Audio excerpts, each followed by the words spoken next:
Hi மக்களே, எல்லாரும் எப்படி இருக்கீங்க? இன்னைக்கு நான் உங்களுக்காக லூசிஃபர் படத்துடைய முதல் பாகத்தையும் ரெண்டாவது பாகத்தையும் ஒரே வீடியோல முடிஞ்ச அளவுக்கு ஷார்ட்டா சொல்ல போறேன். உங்கள நிறைய பேரு L2 வந்ததுக்கு அப்புறமா இந்த படத்தை போடுங்க அப்படின்னு சொல்லிட்டு கேட்டீங்க.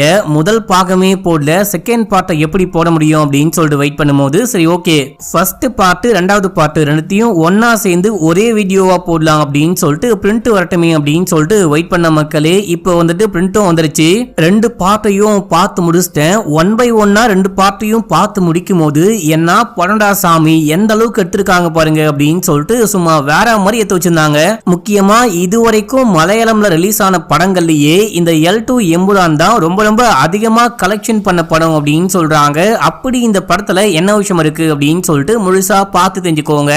கதைக்கு தேவையில்லாத எந்த சீனையும் பேச போறது கிடையாது. முக்கியமான விஷயங்களை மட்டும் பேசி ரெண்டு படத்தையும் ஒன்னா ஜாயின் பண்ணி விட்டுற மக்களே. இப்ப நம்ம கதைக்குள்ள போயிடலாம். படத்துக்குள்ள போறதுக்கு முன்னாடி நான் லெதர் வாலெட்லாம் நானே ரெடி பண்ணி விற்கிறேன் அப்படின்னு சொல்லிட்டு உங்களுக்கு நல்லாவே தெரியும். இப்போ ஒரு புதுசா காம்போ ஆஃபர் கொண்டு வந்திருக்கேன். ஒரு பெல்ட் ஒரு வாலெட் இது ரெண்டுமே சேர்த்து வாங்குனீங்க அப்படின்னா 999 மட்டும்தான். ஒரே ஒரு வாட்டி இந்த வாலெட் பெல்ட் இந்த காம்போ வாங்கி பாருங்க. நீங்க வாங்குறது மட்டும் இல்லாம கண்டிப்பா உங்க ஃப்ரெண்ட்ஸ் அண்ட் ஃபேமிலிக்கு ரெக்கமெண்ட் பண்ணுவீங்க. அந்த அளவுக்கு ஒரு தரமான வாலெட் அண்ட் பெல்ட்டை ரெடி பண்ணிருக்கேன். நான் கொடுக்க போற இந்த பெல்ட்டுக்கும் வாலெட்டுக்கும் ஒரு வருஷம் லெதர் வாரண்டி கொடுக்க போற மக்களே. லெதர்ல ஏதாவது பிரச்சனை அப்படின்னா நீங்க கொடுத்துட்டு புதுசாவே வாங்கிக்கலாம். வேணுன்றவங்க உடனே ஆர்டர் பண்ணுங்க. கமெண்ட்லயும் டிஸ்கிரிப்ஷன்லயும் லிங்க் கொடுக்குறேன். டிஸ்பிளேலயும் நம்பர் தெரியும், அந்த நம்பருக்கும் மெசேஜ் பண்ணி வாங்கிக்கோங்க. இப்போ நம்ம கதைக்குள்ள போயிடலாம். இப்போ ஃபர்ஸ்ட் பார்ட்டுடைய ஸ்டார்டிங் சீன்லயே ஒரு இன்டர்போல் ஆபீசரை காமிக்கிறாங்க. குரேஷி ஆப்ரஹாம் அப்படின்னு சொல்லப்படக்கூடிய ஒரு மோசமான குற்றவாளி உலக நாடுகளே தேடிட்டு இருக்காங்க. அவரு ஒரு ஸ்பாட்டுக்கு வரப்போறாரு அப்படின்னு சொல்லிட்டு இவருக்கு தகவல் கிடைக்குது. இப்ப அப்படியே சீனை கட் பண்ணி கேரளால சிஎம் இறந்து போறாரு. சிஎம் உடைய பேரு ராமதாஸ், அந்த கட்சியுடைய பேரு IUF அப்படின்னு சொல்லிட்டு காமிக்கிறாங்க. அந்த சிஎம் இறந்து போனதுனால அந்த கட்சியை சேர்ந்த வர்மா அப்படின்றவர் தான் இப்போ சிஎம் இருக்காரு. இப்போ இந்த வர்மா தன்னுடைய ஆளான முருகனுக்கு கால் பண்ணி ஏதாவது பண்ணு, எல்லாரும் பயங்கரமா பேசணும், இப்போ அடிக்க போற அனுதாப அலையினால மட்டும்தான் நம்ம அடுத்த எலெக்ஷன்ல வின் பண்ண முடியும், என்ன பண்ண முடியுமோ பண்ணு. எதிர்கட்சிக்காரனுடைய ஹாஸ்பிடல்ல தான் சிஎம் இறந்து போயிட்டு இருப்பாரு. அதனாலேயே அந்த ஹாஸ்பிடலுக்கு முன்னாடி நிறைய பேர் போராட்டம் பண்ணிட்டு இருக்காங்க. இந்த போராட்டத்தை தலைமை தாங்கி நடத்துறது யாரு அப்படின்னு சொல்லிட்டு பார்த்தா இந்த முருகன் தான். இப்ப அப்படியே சீனை கட் பண்ணி எதிர்கட்சி தலைவரை காமிக்கிறாங்க. அவரு நேராவே இந்த வர்மாக்கு கால் பண்ணி ஆள் பண்ணதெல்லாம் போதும், சத்தியமா வந்துட்டு அந்த ஆளு இயற்கையா தான் இறந்து போனாரு, நான் ஒண்ணுமே பண்ணல, என் மவளுக்குன்னு சொல்லிட்டு நான் சேர்த்து வச்சிருக்கிற ஒரே ஒரு ஹாஸ்பிடல் அது மட்டும் தான், தயவு செஞ்சு ஒன்னும் பண்ணாத, ஆட்களை கலைஞ்சு போக சொல்லு அப்படின்னும் போது சரி விட்ட அழுதுருவ போல, நீ கவலைப்படாத நான் பாத்துக்கிறேன் அப்படின்னு சொல்லிட்டு இப்ப இந்த வர்மா ஏசிபிக்கு கால் பண்றாரு. இந்த ஆளு சரியான ஒரு பொம்பளை சுத்தி போல ஒரு சீரியல் பார்த்து அந்த பொண்ணை சைட் அடிச்சுக்கிட்டு இருக்காரு. இந்த பொண்ணு கிடைச்சா ரொம்ப நல்லா இருக்குமே அப்படின்னு சொல்லிட்டு பாத்துக்கிட்டு இருக்கும் போது இப்போ வர்மா கால் பண்ணி அங்க இருக்க எல்லா ஆட்களையும் கலைஞ்சு போகவை அப்படின்னும் போது இந்த போலீஸ் சார்ஜ் அப்படின்னு சொல்லி எல்லாரையும் கலைச்சு விடுறாரு, அடிச்சு வேட்டி விடுறாங்க. இப்ப அப்படியே சீனை கட் பண்ணி அடுத்து ஒரு கண்ணாடிக்காரனை காமிக்கிறாங்க. இவர் ஒரு ஆக்டிவிஸ்டா இருப்பாரு. இப்போ கூட Facebookல அடுத்து என்ன விஷயம் நடக்க போகுது, அரசியல்ல என்ன விதமான மாற்றங்கள்லாம் வரப்போகுது அப்படின்னு சொல்லிட்டு பேசிட்டு இருக்காரு. அதுக்கு ஒருத்தன் இவரை பார்த்து லூசுன்னு கமெண்ட் பண்ண, நான் ஒன்னும் லூசு கிடையாது, நியூஸ் மீடியால வரக்கூடிய நியூஸ் மட்டும்தான் உண்மையான நியூஸ் நம்பிட்டு இருக்கீங்க இல்லையா, நீங்க தான் லூசு. சரி ஓகே, அடுத்து யாரு சிஎம் ஆக வாய்ப்பு இருக்கு அப்படின்னா இறந்து போன ராமதாஸுடைய பையன் சிஎம் ஆக நிறையவே வாய்ப்பு இருக்கு. ஆனா அந்த பையன் சின்ன வயசுலயே அமெரிக்காக்கு போயிட்டான். அவன் இந்தியா வருவானா வரமாட்டானா அப்படின்னு சொல்லிட்டு தெரியல. அடுத்து ராமதாஸுடைய பொண்ணு, அந்த பொண்ணு தான் பெரிய பொண்ணு, பேரு பிரியா, அவங்களும் சிஎம் ஆக நிறையவே வாய்ப்பு இருக்கு. அண்ட் இந்த பிரியாக்கு பாபின்னு சொல்லிட்டு ஒரு ஹஸ்பண்ட் இருக்காரு. ஆக்சுவலா அவரு முதல் கணவரே கிடையாது, ரெண்டாவது கணவர். முதல் கணவர் திடீர்னு மர்மமான முறையில ஒரு ஆக்சிடென்ட்ல இறந்து போயிட்டாரு. இறந்து போனதுக்கு அப்புறம் தான் பிரியா இந்த பாபி அப்படின்ற நபரை கல்யாணம் பண்ணாங்க. இந்த பாபிய பிரியா எப்போ கல்யாணம் பண்ணாங்களோ அதுக்கப்புறம் தான் ராமதாஸுடைய வாழ்க்கையில சறுக்கலே ஏற்பட்டுச்சு. இந்த பிரியா வந்துட்டு பாபிய கல்யாணம் பண்ணதுக்கு அப்புறம் தான் ராமதாஸுடைய ஆட்சியே ரொம்ப ரொம்ப மோசமா போக ஆரம்பிச்சது அப்படின்னு சொல்லிட்டு இந்த விஷயம்லாம் இவர் பேசிட்டே இருக்கும் போது இப்ப அப்படியே சீனை கட் பண்ணி பாபியை காமிக்கிறாங்க. பாபி மும்பைக்கு போயிட்டு தன்னுடைய பெஸ்ட் ஃப்ரெண்டை மீட் பண்றாரு. உனக்கு என்ன பைத்தியமா, உன் மாமனார் இறந்து போயிட்டாரு, அதுவும் சிஎம்ஆ இருந்து இறந்து போயிருக்காரு, நீ எதுக்காக கிளம்பி இங்க வந்த, நீ கிளம்பி ஊருக்கு போனாதான் எல்லாமே கரெக்டா இருக்கும் அப்படின்னும் போது அப்போ பாபி ஒரு விஷயத்த யோசிச்சு பாக்குறாரு. அதாவது பாபி வந்துட்டு பணத்துக்காக எக்கச்சக்கமான மோசமான வேலையெல்லாம் பண்ணிருப்பாரு.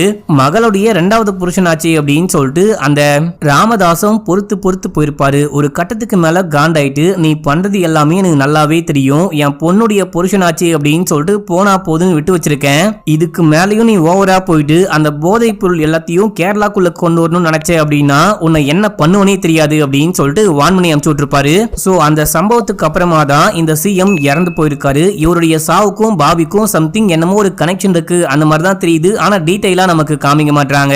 இப்ப அப்படியே ரியல் டைம்ல ஐயூஎஃப்க்கு எம்என்எம் அப்படின்னு சொல்லிட்டு ஒரு கம்பெனி தான் ஃபண்ட் எல்லாம் கொடுத்துக்கிட்டு இருக்காங்க. அந்த ஃபண்ட் கண்டிப்பா கட்சிக்கு பத்தவே பத்தாது, ரொம்ப ரொம்ப கம்மியான ஃபண்டா இருக்கு.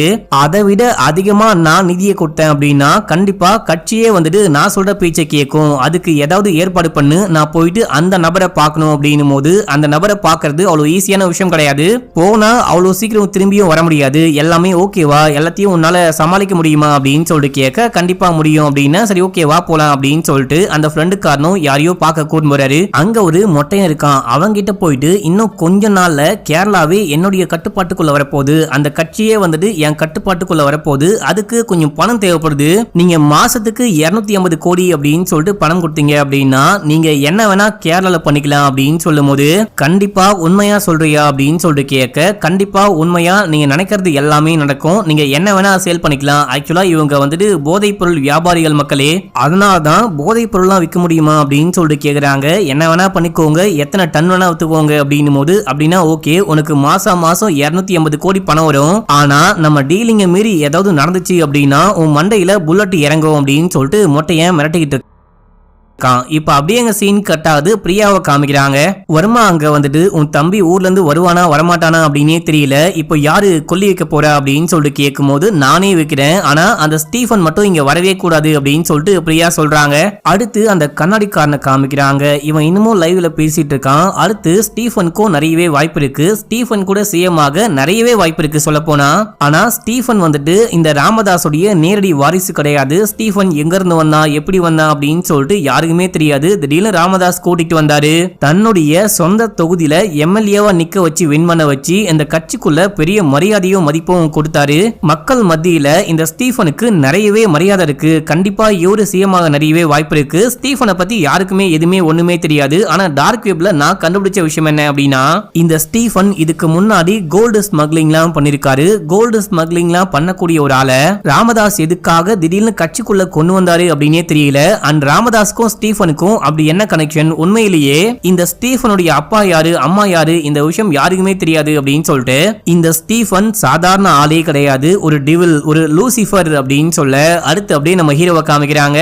நம்ம ஹீரோ ஒரு அனாதை ஆசிரமம் வச்சு நடத்திக்கிட்டு இருக்காரு. நிறைய பேருக்கு உதவி செய்யறாரு. யாரும் என் கூட வர தேவையில்ல, நான் அலெக்ஸை மட்டும் கூட்டிட்டு போறேன் அப்படின்னும் போது அங்க அலெக்சன் ஒருத்தர் வராரு. அவர் தான் நம்ம ஹீரோடைய அசிஸ்டன்ட், ரைட் ஹேண்டு அந்த மாதிரி காமிக்கிறாங்க. இங்க இருந்து கிளம்ப நம்ம ஹீரோவை உள்ளுக்குள்ளேயே அலோவ் பண்ணக்கூடாது அப்படின்னு சொல்லிட்டு அதுக்கு என்னென்னமோ பண்றாங்க. வழியில வண்டி போகக்கூடாது, அது போகக்கூடாது, இது போகக்கூடாது அப்படின்னு சொல்லிட்டு தடுக்கிறாங்க. அதையும் மீறி நம்ம ஹீரோ இறங்கி நடக்க ஆரம்பிக்கும் போது நம்ம ஹீரோ பிடிச்ச எல்லாரும் பின்னாடியே நடந்து வராங்க. நம்ம ஹீரோ நேரா போயிட்டு டெட் பாடியை பார்த்து பயங்கரமா கண்ணீர் சிந்தி அழுதுட்டு அப்படியே அங்கிருந்து கிளம்ப பார்க்கும் போது வருமா அங்க வந்து இந்த மாதிரி இன்னைக்கு நைட்டு ஒரு கட்சியில மீட்டிங் நடக்க போகுது, அந்த மீட்டிங்ல என்னதான் சிஎம் ஆக போறாங்க அப்படின்னு சொல்லிட்டு பேசிக்கிட்டு இருக்காங்க. உனக்கும் கண்டிப்பா அதுல எதுவுமே ஆட்சேபணம் இருக்காதுன்னு நினைக்கிறேன், நீயும் மீட்டிங்ல வந்து கலந்துக்கணும் அப்படின்னும் போது அதெல்லாம் அப்புறமேட்டுக்கா பேசிக்கலாம் அப்படின்னு சொல்லிட்டு நம்ம ஹீரோ அங்க இருந்து கிளம்பிட்டாரு. அதுக்கப்புறமா பிகேஆருக்கு அவங்க பொண்ணே கொல்லி வைக்கிறாங்க அப்படின்னும் காட்டுறாங்க. பிகேஆர் அப்படின்னா பிகே ராமதாஸ். இந்த படம் முழுக்கவே அவரை பிகேஆர் பிகேஆர் அப்படின்னு தான் கூப்பிடுவாங்க. இப்ப அப்படியே எங்க சீன் கட் ஆகுது. அன்னைக்கு நைட்டு காமிக்கிறாங்க. பாபி லேட்டா தான் வீட்டுக்கு வரான். பிரியா செமையா கோவப்படுறாங்க. எங்க அப்பா இறந்து போயிட்டாரு, அப்ப கூட நீங்க வரமாட்டீங்களா, சாவுக்கு கூட வரவே இல்லை அப்படின்னும் போது இல்லம்மா முக்கியமான மீட்டிங்கு, நான் நிறைய விஷயங்களை பாத்துக்கணும் இல்லையா, அதான் போயிட்டேன், மன்னிச்சுக்கோ. இப்போ கட்சி சார்பா ஒரு மீட்டிங் நடக்க போகுது, அந்த மீட்டிங்ல நீயும் கண்டிப்பா கலந்துக்கணும், எங்க நம்ம பொண்ணு அப்படின்னு சொல்லிட்டு கேட்கும் போது உள்ளதா இருக்கா, ஏன் என்ன பண்ண போறீங்க அப்படின்னு சொல்லிட்டு கேட்கும் போது ஒன்னும் இல்ல, ஒரு புக்கு கேட்டா அதான் வாங்கிட்டு வந்தேன் அப்படின்னு சொல்லிட்டு போயிட்டு கதவை தட்டும் போது பிரியாவுடைய பொண்ணு வந்து கதவை திறக்கிறாங்க. நீ ரொம்ப நாளா கேட்டியே அந்த புக்கை நான் வாங்கி வந்திருக்கேன் அப்படின்னும் போது இல்ல நான் இந்த புக்கை அமேசான்ல வாங்கிட்டேன் அப்படின்னும் போது இல்லம்மா இது கொஞ்சம் ஸ்பெஷல், ஓபன் பண்ணி பாரு அப்படின்னு ஓபன் பண்ணி உள்ளுக்குள்ள பார்த்தா போதை பொருளா இருக்கு, உனக்கு நான் ட்ரக் எல்லாம் வாங்கி வந்து கொடுத்துருக்கேன், எனக்கு ஒரு ஹக் கூட கிடையாதா அப்படின்னு சொல்லிட்டு கேட்கும் போது அந்த பொண்ணு அமைதியா நிக்கிறா. இவனா ஹக் பண்ணி அந்த பொண்ணு கிட்ட தப்பா நடந்துக்க ட்ரை பண்றா. அந்த பொண்ணு உள்ள போயிடுறா. இவனே அடிக்கடிக்க இந்த பொண்ணுக்கு போதை பொருளாம் வாங்கி கொடுத்து எப்படியாச்சும் அடையணும் அப்படின்னு சொல்லிட்டு ட்ரை பண்ணிட்டு இருக்கான் போல மக்களே. இந்த பொண்ணு வந்துட்டு பிரியாவுடைய முதல் புருஷனுக்கு பிறந்த பொண்ணு. இப்ப அப்படியே சீன் கட் ஆகுது. அன்னைக்கு நைட்டு கட்சி மீட்டிங் நடக்கும் போது யார் யாருக்கு என்னென்ன பண்ண போறாங்க அப்படின்னு சொல்லிட்டு மொத்தமா எழுதி வச்சிருக்காங்க. இந்த ஆள் போறாரு மொத்தமா கிழிச்சு போட்டு. இதுக்கப்புறம் இந்த கட்சி நான் சொல்றபடிதான் நடக்க போகுது. இந்த கட்சிக்கு இதுவரைக்கும் ஸ்டீஃபன் மூலமா தான் ஃபண்ட்லாம் வந்துச்சு. இதுக்கப்புறம் ஏன் மூலமா ஸ்டீஃபன் கொண்டு வந்ததை விட டபுள் மடங்கு கிடையாது 5 மடங்கு அதிகமா ஃபண்டை கொண்டு வர போறேன். இந்த கட்சியை யாரு வழி நடத்த போறா, எப்படி கொண்டு போறா அப்படின்னு சொல்லிட்டு எல்லாமே ஒன் பை ஒன்னா நான் சொல்றேன். இந்த கட்சியுடைய தலைமை பொறுப்பை ஏத்துக்கிறதுக்காக நம்ம PKRுடைய பையனை ஊர்ல இருந்து வரைக்க போறேன், அவர்தான் சீமாக போறேன் அப்படின்னும் போது நிறைய பணம் கிடைக்க போகுது, நம்ம கேட்கிற பதவியும் கொடுக்க போறாங்க அப்படின்னு சொல்லிட்டு எல்லாரும் இந்த பாபிக்கு தான் சப்போர்ட் பண்றாங்க. பிரியாக்கு ஒண்ணுமே புரிய மாட்டேங்குது. ஏதோ தம்பியை வச்சு சீமாக்குறேன் அப்படின்னு சொல்றானே, அது வரைக்கும் சந்தோஷம் அப்படின்னு சொல்லிட்டு அவங்க அமைதியா இருக்காங்க. இப்போ நம்ம ஹீரோவையும் கூப்பிட்டு பேசணும். ஹீரோ மாதிரி ஒரு பெரிய ஆளை நம்ம அவ்வளவு ஈஸியா விட்டக்கூடாது. அந்த அவன் நமக்கு எதிரியா மாறிட்டான் அப்படின்னா நம்மளால அவ்வளவு ஈஸியா வந்துட்டு ஓட்டெல்லாம் வாங்க முடியாது அப்படின்ற மாதிரி வர்மா சொல்லும் போது சரி ஓகே கூப்பிடுங்க பேசிடலாம் அப்படின்னு சொல்லிட்டு நம்ம ஹீரோவை கூப்பிட்டு பேச ஆரம்பிக்கிறாங்க. வர்மா தான் பொறுமையா பொத்தனா போல இந்த மாதிரி நடக்க போகுது. நம்மால பெரிய ஃபண்ட்லாம் கொடுக்க முடியாது. ஆனா பாபி வந்துட்டு 5 மடங்கு அதிகமா ஃபண்ட் கொண்டு வர போறானா, அதுக்காக நம்ம சின்ன சின்ன விஷயங்களை மட்டும் கண்டுக்காம இருந்தா போதும் அப்படின்னும் போது எப்படி கண்டுக்காம இருக்கணும். அவங்க வந்துட்டு நிறைய போதை பொருள்லாம் கொண்டு வந்து வித்து இந்த கேரளாவையே போதை பொருளுக்கு அடிக்ட் ஆன மாநிலமா மாத்த போறாங்க. அதுக்கு நம்ம எல்லாரும் சப்போர்ட் பண்ணுமா அப்படின்னு சொல்லிட்டு கேட்கும் போது வர்மா அமைதியா இருக்காரு. யோ இங்க பாரு, உன்னை கூப்பிட்டு வச்சு இந்த மாதிரி பண்ண போறோம், நீ சப்போர்ட் பண்ணு அப்படின்றதுக்காக கூப்பிடவே கிடையாது. இதை நாங்க பண்ண போறோம், வேணும் அப்படின்னா என் கூட சேர்ந்துக்கோ, நிறைய பணம் கிடைக்கும், வேணாம் அப்படின்னா ஒழுங்கா ஓடி போயிடு, எதிர்க்கணும்னு நினைச்ச அப்படின்னா நீ காணாம போயிருவ, உனக்கு சப்போர்ட்டா உன்னை காப்பாத்த இப்போ PKR கூட கிடையாது அப்படின்னும் போது ஹீரோ வெறுப்பாயிட்டாரு. உன்னை காப்பாத்த எவன்டா இருக்கான், இங்க பாரு ட்ரக் வந்துட்டு ரொம்ப ரொம்ப டெட்லியான பிசினஸ், கண்டிப்பா அதை நம்ம தொடவே கூடாது, அதை தொட்டிங்க அப்படின்னா நான் உங்களை எதிர்க்க வேண்டியதாயிடும் அப்படின்னு சொல்லி ஹீரோ கெத்தாங்க இருந்து கிளம்புறாரு. இப்ப அப்படியே சீனை கட் பண்ணா இந்த பாபி இவங்க கட்சிக்கு சப்போர்ட்டா இருக்கக்கூடிய ஒரு டிவி சேனலுடைய சீஃபை கூட்டு எப்படியாச்சு ஸ்டீஃபனுக்கு மக்கள் மத்தியில இருக்க அந்த மதிப்பை கம்மி பண்ணும், மதிப்பை கம்மி பண்ற மாதிரி என்ன வேணா பண்ணு, அதுக்கு நான் சப்போர்ட் பண்றேன், உனக்கு தேவையான எல்லா பணத்தையும் நானே கொடுக்குறேன் அப்படின்னு போது இப்போ அந்த நியூஸ் சேனலை சேர்ந்த ஒரு பையன் போயிட்டு இந்த கன்னடிக்காரனை மீட் பண்றான். அன்னைக்கு லைவ்ல ஸ்டீஃபனை பத்தி என்னமோ சொன்னீங்களே, அதெல்லாம் என்ன, ஸ்டீஃபனுக்கு எதிராக உங்ககிட்ட என்ன எவிடன்ஸ்லாம் இருக்கு அப்படின்னு சொல்லிட்டு கேட்கும் போது அவருக்கு கொஞ்சம் மட்டும்தான் தெரியுது, அதை பத்தி மட்டும்தான் சொல்றாரு. ஏங்க அன்னைக்கு என்னமோ ரொம்ப நல்லாவே தெரியும், ஸ்டீஃபன் ஒரு லூசிஃபர் அப்படி அப்படின்னு சொல்லிட்டு கதையா விட்டீங்க, உங்களுக்கு இதை தவிர வேற ஒண்ணுமே தெரியாதா அப்படின்னு சொல்லிட்டு கேட்க நான் இப்பதான் சர்ச் பண்ணிக்கிட்டு இருக்கேன், கூடிய சீக்கிரமே கண்டுபிடிச்சிருவேன், ஆனா எனக்கு ஸ்டீஃபனை விட அந்த பாபியை பத்தி எல்லாமே தெரியும் அப்படின்னு சொல்லிட்டு அவர் என்னமோ புட்டு வைக்கிறாரு. எல்லாத்தையும் வீடியோவா ரெக்கார்ட் பண்ணி கொண்டு போயிட்டு இந்த ரிப்போர்ட்டர் சீஃப் கிட்ட காமிச்சு இதை மட்டும் நம்ம பப்ளிஷ் பண்ணோம் அப்படின்னா பயங்கரமா டிஆர்பி எகரும், மக்கள் மத்தியில நம்ம விட்ட டிஆர்பியை கண்டிப்பா பிடிக்க முடியும், அண்ட் மக்கள் மத்தியில நம்ம சேனலுக்கு நல்ல பேரும் கிடைக்கும் அப்படின்னும் போது நீ போ நான் பாத்துக்கிறேன் அப்படின்னு சொல்லிட்டு இவன் உடனே யாருக்கோ கால் பண்ணி சொல்லிடுறான். பார்த்தா அடுத்த சீன்லயே இந்த கண்ணாடிக்காரனை முருகனுடைய ஆட்களும் வந்து கடத்திட்டு போறாங்க. கடத்திட்டு போயிட்டு எங்கேயோ அடைச்சு வைக்கிறாங்க அப்படின்னு சொல்லிட்டு காமிக்கிறாங்க. அவரு உள்ளுக்குள்ள போனோனே அது அவருடைய வீடு மாதிரியே தெரியுது. அவருடைய மனைவி மகளுடைய போட்டோங்க இருக்கு. ஆக்சுவலா இவர் இந்த மாதிரி ஆக்டிவிட்டிஸ் எல்லாம் ஈடுபடுறாரு,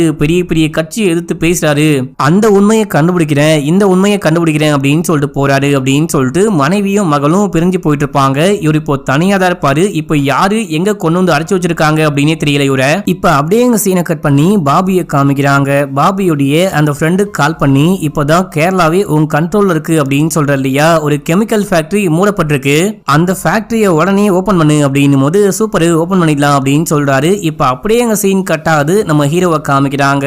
நம்ம ஹீரோ ஒரு ஆசிரமம் வச்சு நடத்திட்டு இருக்காரு இல்லையா, அந்த ஆசிரமத்துல ஒரு பொண்ணு பிரெக்னெண்டா இருப்பா. எவனோ ஒருத்தன் நான் காதலிக்கிறேன் கல்யாணம் பண்ணிக்கிறேன் அப்படின்னு சொல்லிட்டு கர்ப்பமாக்கிட்டு ஓடி போயிட்டு இருப்பான். இந்த பொண்ணு இங்க வந்து தஞ்சம் முகுந்துட்டா.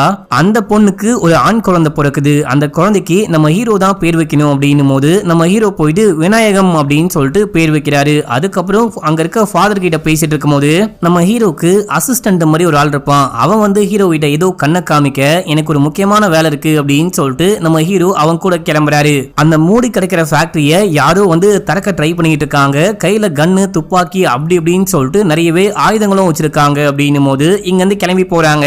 கவர்மெண்டே இந்த ப்ராப்பர்ட்டியை திறக்க கூடாதுன்னு சொல்லிட்டு சீல் வச்சிருக்காங்க. இதை திறக்க கூடாது அப்படின்னு சொல்லும் போது அதை சொல்ல நீ யாரா அப்படின்னு சொல்லிட்டு ஒரு இந்திக்காரன் கூடவே நிறைய இந்திக்காரனை கூட்டு வந்திருக்கான். இவன் கண்ணை காமிக்கும் போது நம்ம ஹீரோ கண்ணை புடுங்கி அங்க இருக்கிற எல்லாரையும் ஷூட் பண்றாரு. பயங்கரமா சண்டை போடுறாரு. இந்த விஷயத்த அலெக்ஸ் பார்த்துட்டு ஷாக் ஆகுறான். இது அப்படியே பாபி கிட்டயும் வர்மா கிட்டயும் போயிட்டு சொல்லும் போது அவங்க ஷாக் ஆகுறாங்க. நம்ம நினைக்கிற மாதிரி ஸ்டீஃபன் சாதாரண ஆளே கிடையாது. அத்தனை பேர் அசால்ட்டா அடிக்கிறான். கன்னெல்லாம் செமையா ஹேண்டில் பண்றான். கண்டிப்பா அவனுக்குள்ள வேற என்னமோ இருக்கு. அவன் வேற யாரும் நினைக்கிறேன். நமக்கே தெரியாத ஏதோ ஒரு உண்மை மறைஞ்சிருக்கு போல அப்படின்னு சொல்லும் போது உண்மை மறைஞ்சிருக்கு பொய் புரிஞ்சிருக்கு அப்படின்னு சொல்லிட்டு ஏதாவது உளராத. அவன் ஒரு வேளை நிறைய பேரை கொலை பண்ணிருந்தான் அப்படின்னா அதை வச்சு அவனை கைது பண்ணலாம். உடனே போலீஸ்க்கு கால் பண்ணுங்க அப்படின்னும் போது வர்மா வந்துட்டு உடனே அந்த ஏசிபிக்கு கால் பண்றாரு. அவரு டீமோட அங்க போயிட்டு பார்க்கும்போது அங்க டெட் பாடியும் காணும். யாரும் வந்த மாதிரி தடத்தையும் காணும். எல்லா டெட் பாடியும் பக்காவா கிளீன் பண்ணிட்டு போயிட்டாங்க போல. இப்போ இந்த கமிஷனரே வர்மாக்கு கால் பண்ணி சார் எங்களை பார்த்தா உங்களுக்கு எப்படி தெரியுது? இங்க சண்டை போட்ட மாதிரியோ டெட் பாடி கடந்த மாதிரியோ எந்த தடயத்தையும் கண்டுபிடிக்க முடியல அப்படின்னு சொல்லிட்டு கிளம்புறான். இந்த பக்கம் இவங்க ரெண்டு பேரும் மண்டையை போட்டு பிச்சுக்கிறாங்க. உண்மையிலேயே ஸ்டீஃபன் யாரு அதை நம்ம எப்படியாச்சும் தெரிஞ்சுக்கணும் அப்படின்னா பிரியா கிட்ட போயிட்டு கேட்டா மட்டும்தான் அப்படின்னும் போது பிரியா கிட்ட போயிட்டு ஸ்டீஃபனை பத்தி பேசினாலே பயங்கரமா காண்டாவரா. அதுக்கு வாய்ப்பே கிடையாது. என்கிட்ட வேற ஒரு வழி இருக்கு அப்படின்னு சொல்லிட்டு இந்த பாபி போயிட்டு பிரியாவுடைய பர்சனல் டைரியை தூக்கி படிக்க ஆரம்பிக்கிறான். இப்ப அப்படியே நமக்கு பிளாஷ்பேக் காமிக்கிறாங்க. பிரியா சின்ன பொண்ணா இருக்கும் போது திடீர்னு ஒரு நாள் அப்பா ஸ்டீஃபனை வீட்டுக்கு கொண்டு வராரு. அம்மாக்கு அப்பா மேல டவுட். பைபிள்ல ஏதோ பண்ணிட்டு இருக்காரு. வேற யாரு கூடயோ ஒன்னா இருந்து அஃபேர்ல இருந்து குழந்தை பெற்று அந்த குழந்தைய தான் எவ்வளவு பெரிய பையனா இங்க கூட்டு வந்திருக்காரு அப்படின்னு சொல்லிட்டு அம்மா முடியாது அப்படின்றாங்க. பயங்கரமா சண்டை போடுறாங்க. அந்த சண்டையும் மீறி வீட்டுல ஸ்டே பண்ண வைக்கிறாரு. அதுக்கப்புறம் அம்மா வந்துட்டு பிரெக்னெண்டா இருந்திருப்பாங்க. ஆக்சுவலா ஒரு தம்பி இருக்கான், பிரியாக்கு ஒரு தம்பி இருக்கான் அப்படின்னு சொன்ன பாத்தீங்களா? அந்த தம்பிய வயிற்றுல சுமந்துகிட்டு இருக்காங்க. பிரசவ டைம்ல அவங்க இறந்து போயிடுறாங்க. ஆக்சுவலா பிரியாவுடைய மனசு எப்படி இருக்கு அப்படின்னா ஸ்டீஃபனால மட்டும்தான் அம்மா இறந்து போயிட்டாங்க. குழந்தைய தம்பிய கையில கொடுத்துட்டு இறந்து போயிட்டாங்க அப்படின்னு சொல்லிட்டு பயங்கரமா வெறியாகிறாங்க. ஸ்டீஃபனை இன்னும் அதிகமா வெறுக்க ஆரம்பிக்கிறாங்க. பிரியா போயிட்டு அப்பா கிட்ட செமையா சண்டை போடுறா. ஒண்ணு அவன் வீட்டுல இருக்கணும் இல்ல நான் வீட்டுல இருக்கணும் அப்படின்னு சொல்லிட்டு செமையா அழுது சண்டை போடும் போது அதுக்கப்புறம் தான் ஸ்டீஃபனை அப்பா அங்கிருந்து கூட்டிட்டு போயிருக்காரு.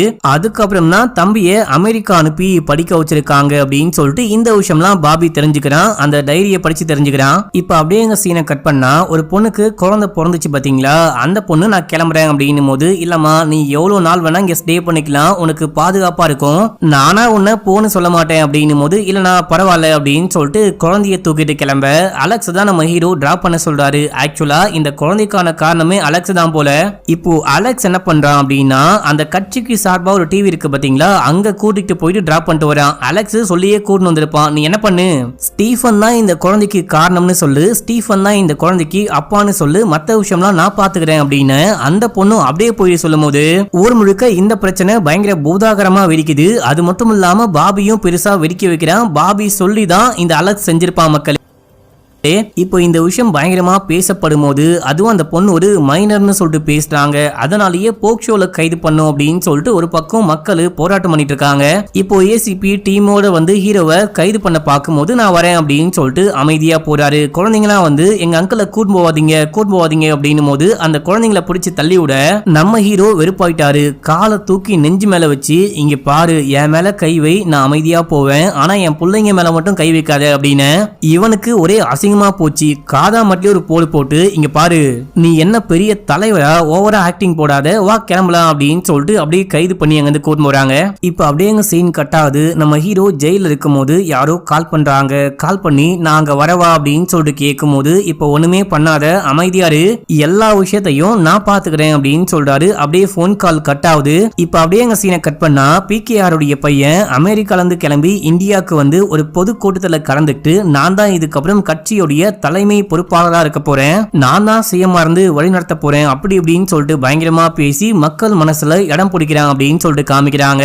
இவன் நம்மளை விட பயங்கரமா பேசுறான், இவன் கண்டிப்பா நம்ம யாருமே இல்ல அப்படின்னா கூட அரசியல்ல ஜெயிச்சிருவான் அப்படின்னு சொல்லிட்டு வருமா சொல்றாரு. அண்ட் வந்துட்டு எல்லாமே ஓகே, பணம் மட்டும் போதும், பணம் இருந்தா எல்லாத்தையுமே சாதிச்சிடலாம் அப்படின்னும் போது பணத்துக்கு நான் பொறுப்பு அப்படின்னு சொல்லிட்டு பாபி சொல்றான். ஆனா இதே டைம்ல அந்த மொட்டையினுடைய சரக்கு எல்லாமே வெளிநாட்டுல இருந்து இந்தியாக்குள்ள வரும், அது எல்லாத்தையும் நம்ம ஹீரோவுடைய ஆள் இந்த ரோலை பிருத்திவிராஜ் தான் பண்ணிருப்பாரு. இந்த படத்துடைய டைரக்டரே பிருத்திவிராஜ் தான் மக்களே. இவருடைய பேரு ஜையத் தன்னுடைய டீமோட போயிட்டு அந்த போதைப் பொருள் எல்லாத்தையும் அழிக்கிறாரு அப்படின்னு சொல்லிட்டு காமிக்கிறாங்க. இந்த விஷயம் தெரிய வந்தவனே மொட்டையன் செமையா கருப்பாகிறான். மொட்டையன் ஃப்ரெண்டுக்காரனுக்கு கால் பண்ண, ஃப்ரெண்டுக்காரன் இந்த பாபிக்கு கால் பண்ணி கருவி ஊத்த ஆரம்பிக்கிறான். இங்க பாரு, முதல்ல அந்த ஸ்டீஃபனை வெளியே விடல அப்படின்னா பெரிய பிரச்சனையாரும், ஒரு மிகப்பெரிய இயக்கம் வந்துட்டு நம்மள அட்டாக் பண்றாங்க, நம்ம சரக்கு எல்லாத்தையும் நாசம் பண்ணிட்டாங்க.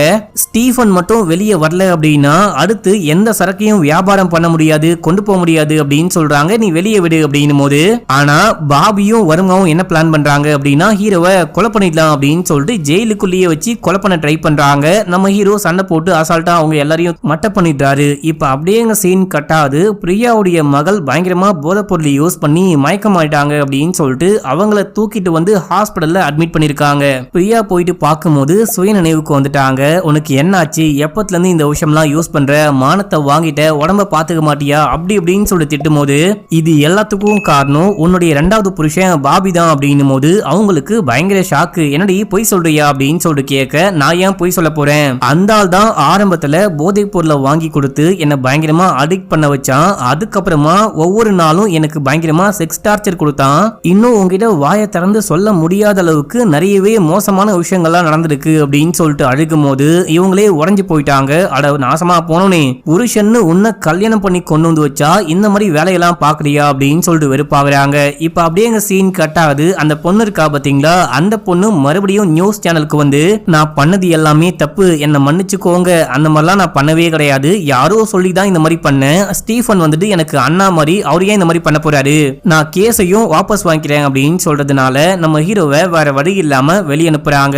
இந்த விஷயம் பாபிக்கு தெரிஞ்சு செமையா கடுப்பாகிறான். பிரியாட்ட சொல்லலாம் அப்படின்னு சொல்லிட்டு வரும்போது அவங்க வெறுப்புல சட்டையை பிடிச்சி நீலாம் மனுஷனா அப்படின்னு சொல்லிட்டு பயங்கரமா கத்த ஆரம்பிக்கிறாங்க. இங்க பாரு, அவளை தொடுவேன், உன்னை தொடுவேன், நான் யாரை நினைக்கிறேனோ எல்லாரையும் தொடுவேன், அதை மீறி என்ன ஏதாவது கேள்வி கேட்ட அப்படின்னா உன் புருஷனையும் உங்க அப்பாவையும் எப்படி கொலை பண்ணணும் அதே மாதிரி யாருக்கும் தெரியாம மர்மமான முறையில கொலை பண்ணி போட்டு போயிட்டே இருப்பேன் அப்படின்னு சொல்லிட்டு கிளம்ப, இவங்களுக்கு பயங்கரமா ஷாக் ஆகுது. அட பாவி, உன்னை போயிட்டு நல்லவனு நம்பிட்டு இருந்தனே அப்படின்னு சொல்லிட்டு உடனே ஹீரோக்கு கால் பண்ண, நம்ம ஹீரோ இங்க மீட் பண்ணலாம் அப்படின்றாரு. அவங்களும் கிளம்பி போறாங்க. அது ஒரு மயான பூமியா இருக்கு, அந்த பக்கத்துலயே ஒரு சின்ன சர்ச் மாதிரி இருக்கு. நீ என்கிட்ட ஏதோ சொல்ல வந்த இல்லையா, அதுக்கு முன்னாடி நான் உனக்கு ஒரு உண்மையை சொல்றேன். எங்க அப்பா வந்துட்டு எனக்கு 12 வயசு இருக்கும் போதே இறந்து போயிட்டாரு. அவர் ஒரு நக்சலைட் அப்படின்னு சொல்லிட்டு அவரை யாருமே இந்த மயானத்துல அடக்கம் பண்ண கூட விடவே கிடையாது. அவரை எங்கேயோ காட்டுக்குள்ள கொண்டு போயிட்டு அடக்கம் பண்ணிட்டு வந்தோம். அது மட்டும் இல்லாம இப்போ நான் இங்க உட்கார்ந்து பேசிட்டு இருக்கேனே, இங்கதான் எங்க அம்மா தூங்கிட்டு இருக்காங்க, இவங்க தான் என் அம்மா அப்பா, உன்னுடைய அப்பா எங்க அப்பா கிடையாது, புரிஞ்சுக்கோ அப்படின்னு சொல்லும் போது இப்ப இவங்க எல்லாமே சொல்றாங்க, நீ கவலைப்படாத நான் பாத்துக்கிறேன் அப்படின்னும் போது இவங்க இன்னொரு விஷயத்தையும் சொல்றாங்க, உன் பொண்ணு பத்தி எனக்கு எல்லாமே தெரியும், யாருகிட்ட எங்க இருந்து எப்படி ட்ரக் வாங்கினா அப்படின்னு சொல்லிட்டு எல்லாமே எனக்கு தெரியும், நீ எனக்கு கொஞ்சம் அட்ஜஸ்ட் பண்ணிட்டு போன அப்படின்னா அந்த விஷயம் வெளியே வராம பாத்துக்கிறேன் அப்படின்னு சொல்லிட்டு அந்த ஏசிபி நேரடியா வந்து பேசிட்டு போயிருப்பான். அதையும் சொல்லும் போது நீ கவலைப்படாம போ, எல்லாமே நான் பாத்துக்கிறேன் அப்படின்னு சொல்லிட்டு முதல்ல அந்த போலீஸ்காரனை கொலை பண்றாரு. அடுத்து இந்த பாபி என்ன விஷயம்லாம் பண்ணானோ, என்ன தப்புலாம் பண்ணானோ அந்த ஃபைல் எல்லாத்தையும் PK ராமதாசுடைய பையன் கையில கொடுத்து நீ கொண்டு போயிட்டு நியூஸ்ல சொல்லு அப்படின்னும் போது அவனும் நியூஸ், மீடியா, போலீஸ் அப்படின்னு சொல்லிட்டு எல்லார்கிட்டையும் பாபி வந்துட்டு ஒரு மோசமானவன், அவன் நிறையவே தப்பான வேலையெல்லாம் பண்ணிருக்கான், அவனை உடனே கைது பண்ண உத்தரவு போட போறேன் அப்படின்னு சொல்லும் போது அவன் அந்த பக்கம் காண்டாவதான். இதே டைம்ல அந்த மொட்டையை இருக்கான் பாத்தீங்களா, நீ வந்துட்டு என்ன ஏமாத்திட்ட, உன்னால இதுக்கப்புறம் எனக்கு எந்த பிரயோஜனமும் கிடையாது அப்படின்னு சொல்லிட்டு கடத்தி வைக்கும் போது நம்ம ஹீரோக்கு இந்த விஷயம் தெரிய வருது. நம்ம ஹீரோ சையத் கிட்ட சொல்லி அவன் அப்படியே தூக்கிட்டு வர சொல்றாரு. பாபியை தூக்கிட்டு வராங்க. ஹீரோ போயிட்டு முன்னாடி உட்கார்றாரு. இப்ப அப்படியே தங்கச்சிக்கு கால் போடுறாரு. பிரியாக்கு கால் பண்ணி பாபிய இப்ப நான் என்ன பண்ணிட்டோம் அப்படின்னு சொல்லிட்டு கேட்கும் போது அவனை கொலை பண்ணு அப்படின்னு சொல்ல நம்ம ஹீரோ ஷூட் பண்ணி கொலை பண்றாரு. இப்ப அப்படியே சீன் கட் ஆகுது. கடைசியா அந்த கண்ணாடிக்காரரை காமிக்கிறாங்க. கண்ணாடிக்காரர் கடத்திட்டு போனது வேற யாரும் கிடையாது, நம்ம ஹீரோ தான் மக்களே.